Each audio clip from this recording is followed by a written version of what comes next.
Hello, and welcome to the final part of the fourth lecture on this course on chemical process design. This part of this lecture will consider how to finalise the pressure vessel design by thinking about the number of connections that need to be made to and from the vessel. These connections will include those required for the chemical process, but also there will be a number of other systems that need to connect into a pressure vessel and hence will need to be designed. So here on the whiteboard again is that photograph of a completed pressure vessel that's about to be winched into place on a plant. Stop and look at it for a second. We've looked at it before, but let's look at it again. We can see that the external appearance is dominated by connections. Flanged connections of different diameters in different locations performing different functions. And of course we as chemical engineers need to have designed all these connections into our vessel. So you need to ask yourself some questions. First and foremost, what connections are needed for the process and for heat exchange? Then we need to think about instrumentation. So what instrument connections are needed for process control? What instrument connections are needed for additional process information? Do we need to incorporate manual sampling points into the system as well? If you're incorporating manual sampling points, don't forget that these are small bore pipes. What connections are needed for vessel drains, for vents and for nitrogen systems? What do you also need to incorporate in terms of connections on your vessel for pressure relief? Have you got an agitated system? If you have, how are you physically getting that agitator in the pressure vessel and how are you mounting it onto the drive unit and gearbox that will make it go round?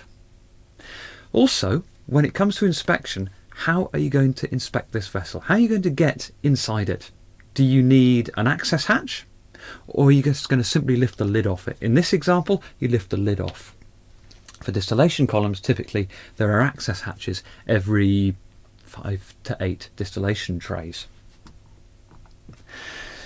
If you recall back to the first lecture, we developed a P&ID. And when we developed that P&ID, we thought very closely about what connects to a vessel, and that same thought process applies here. So if you think back to that lecture, we connected the vessel to the process. We also connected control and instrumentation devices to it. We looked at vents, we looked at drains, we looked at nitrogen supplies. We looked at connecting pressure relief. We also looked at providing internal access. So there's very great similarity between the thought process that goes into the P&ID and the way that thought process is then represented on the data sheets that you're going to produce for your final pressure vessel. So let's think for a second about control and instrumentation. So how are you going to get the information that is required to control the process, and what other information do you need to have good ideas about what's going on within the process? For example, how do you judge the extent of conversion in a reaction? Let's think about what you could do. Are there any direct measurements that you can take, maybe via analysis systems? Can the chemical species be readily analysed online? And the answer to this is sometimes. Depending on the system you've got, you might be able to specify a very fast infrared spectroscopy analyzer. Typically these work well for clean gas systems. As soon as you've got any muck or dirt in the system, the optics required for this spectroscopic technique become fouled up and that sensor can go offline very, very fast. Traditional analyzers can be a lot slower than you might imagine. It may take several hours for a result to come through, which renders them not particularly useful for process control. You might be able to measure, for example, dissolved oxygen species quickly, and you might also find, however, that you need to rely on laboratory analysis, in which case you need to be able to take samples, and this is a method of quality assurance and not a method of control.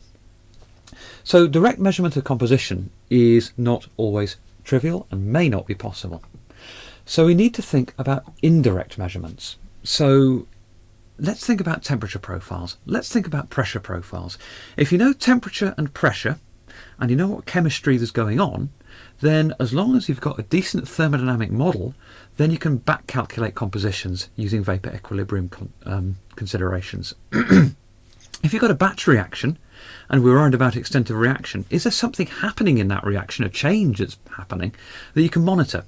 For example, if you've got a reactor on load cells, is there gas evolved? Can you register that loss of mass due to that gas coming off a reaction and infer extent of reaction as a result of that? Can you take pH measurements? These are quick and simple and reliable. Can you also look at any agitation systems you might have in place? Your power requirement for your agitator is going to be linked to the rotational rate and to the liquid viscosity.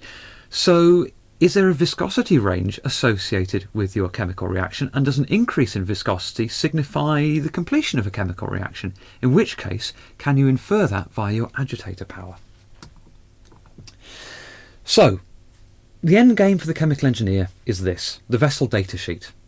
On this datasheet I've illustrated a typical three-phase separator. Note that it's supported, note that everything is dimensioned, note that this is drawn to scale, and that scale is clearly stated.